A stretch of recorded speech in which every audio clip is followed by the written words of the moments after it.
Le parc des expositions d'Albi métamorphosé le temps d'une compétition.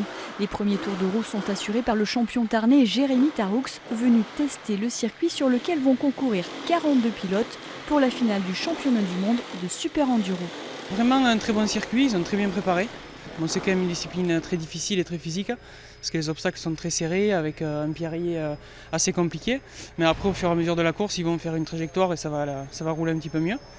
Après, il y a quelques sauts bien spectaculaires, donc je pense que les spectateurs vont se régaler samedi soir. Ouais.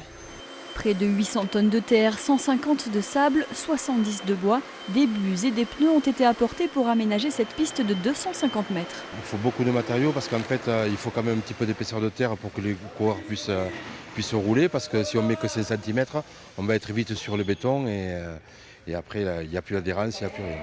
Tout est calculé pour respecter les distances des sauts.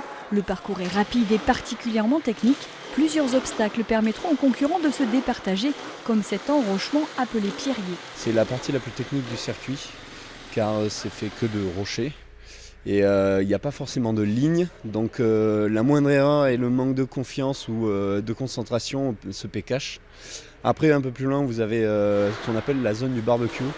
Donc c'est plein de petites bûches coupées vraiment toutes fines et qui bougent tout le temps. Et ces parties seront encore plus difficiles à passer en compétition. Les pilotes seront 14 dans chaque catégorie à s'affronter en même temps sur la piste.